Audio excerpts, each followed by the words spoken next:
A valorização do contemporâneo está transformando a liturgia cristã. Será que ao buscar um culto mais atual, a igreja está apenas se contextualizando ou está diluindo a essência da fé em estratégias de mercado?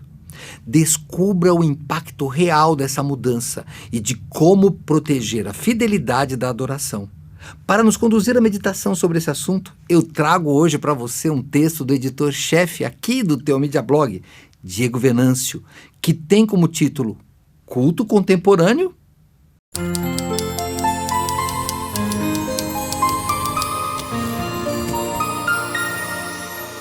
Hoje em dia, temos uma supervalorização do que é novidade.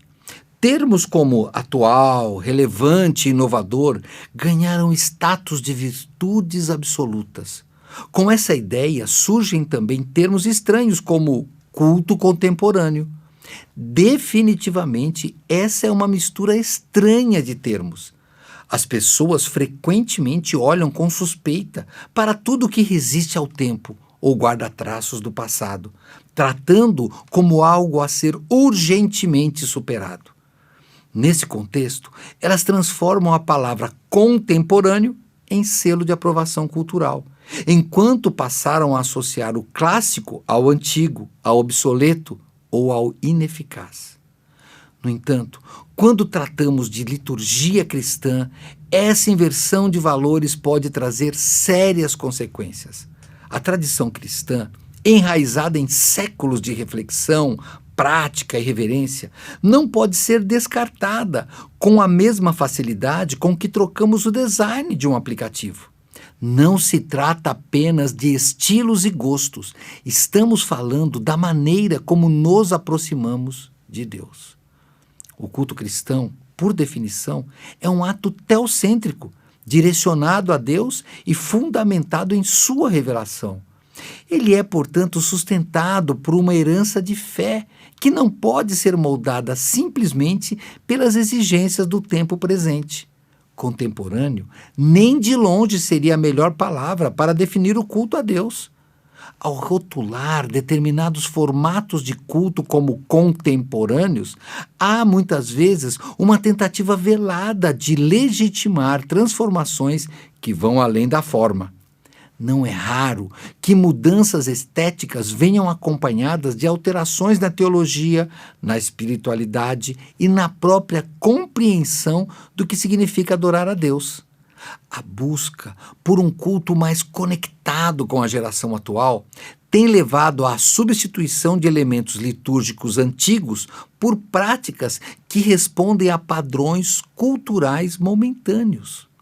O problema não está em reconhecer que toda geração expressa sua fé dentro de um determinado contexto cultural. A fé cristã sempre dialogou com as culturas nas quais esteve inserida.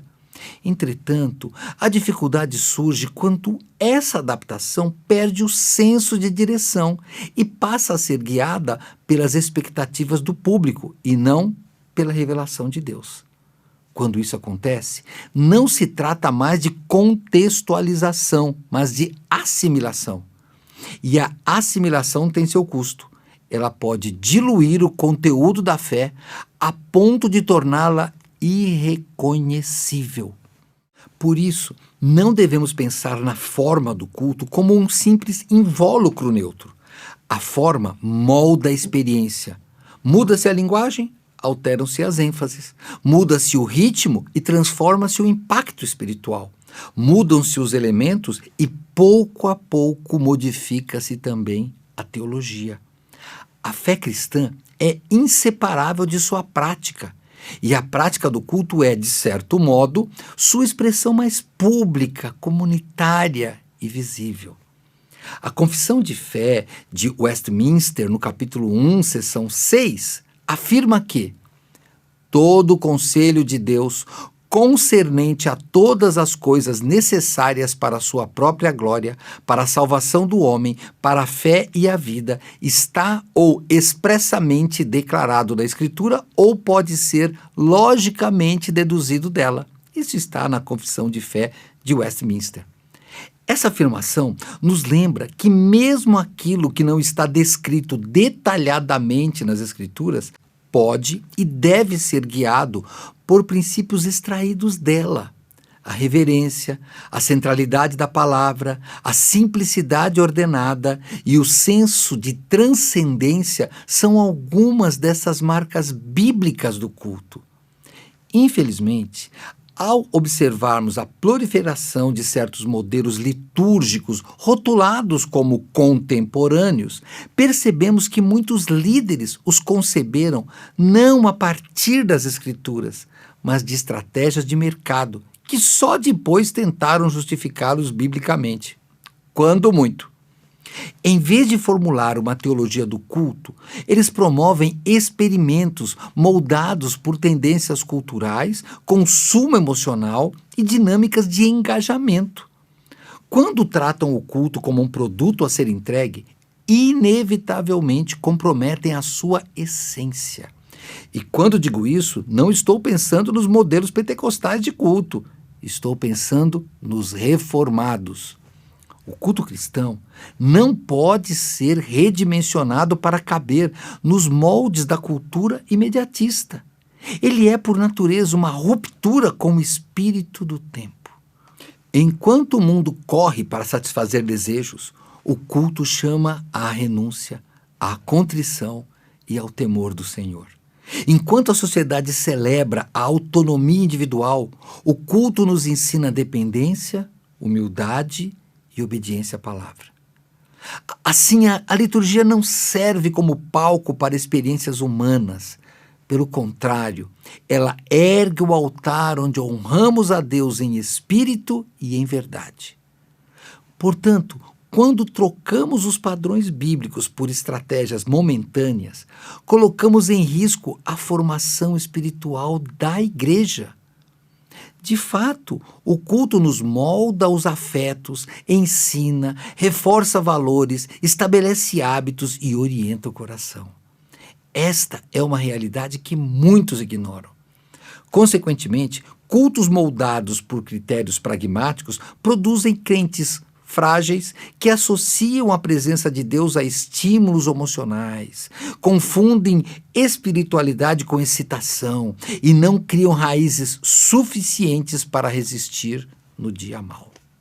Por isso, mais do que discutir estilos ou preferências, o debate em torno do culto contemporâneo exige uma pergunta fundamental: a quem queremos agradar?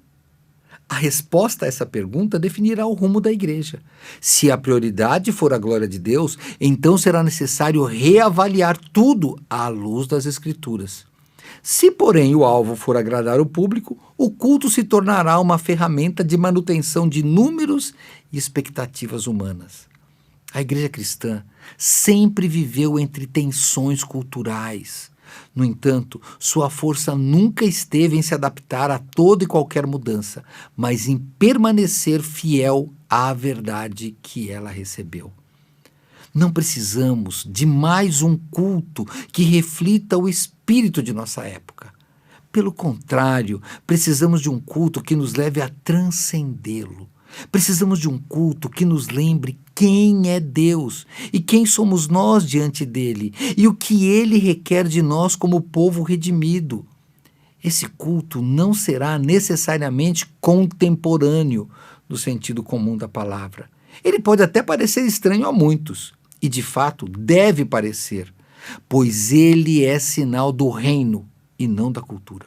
Seu objetivo não é agradar os sentidos humanos, mas despertar os corações para a realidade da glória divina. Ao contrário daquilo que é efêmero, o culto que glorifica a Deus carrega em si a marca do eterno. Ele não precisa seguir modas nem impressionar o público. Precisa apenas ser fiel à revelação de Deus. E se for fiel, será suficiente. O desafio da igreja não é escolher entre ser clássica ou contemporânea, mas entre ser fiel ou comercial. Deus se agrada do culto que a palavra molda e o Espírito sustenta, nunca daquele que o mercado dita. Muito bem, este foi mais um post do nosso Teomídia Blog. E eu tenho duas coisas aqui para te ajudar nesse molde e sustentação de um culto fiel. Para não confundirmos toda novidade como algo bom e comum, e com isso acabamos levando isso para a nossa igreja, sugiro que conheça os 10 mitos que enganam nossa geração. É um ótimo texto nosso, feito pelo missionário norte-americano, o pastor Joseph. Esse post pegou bem os aspectos da nossa época e como a Bíblia os desmascara. Além disso, tem mais uma coisa que afeta o culto fiel a Deus. Sabe por que confundimos talento com santidade? Como o caráter pode afetar os frutos? A resposta a essas perguntas e como ela impacta o nosso discernimento espiritual na hora de oferecer um culto agradável a Deus está no texto O Efeito Halo. Você já ouviu falar? É bem fácil de encontrar, viu? Você tem que acessar o teomedia.blog.br ou então digitar aí na lupinha do seu streaming de música ou agregador de podcast. Depois de ler os nossos textos ou discutir sobre eles na sua igreja, venha para o nosso YouTube. Sempre teremos aqui alguma playlist te esperando para te edificar.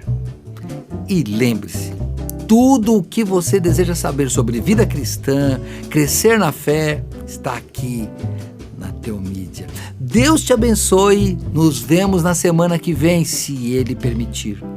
Até lá!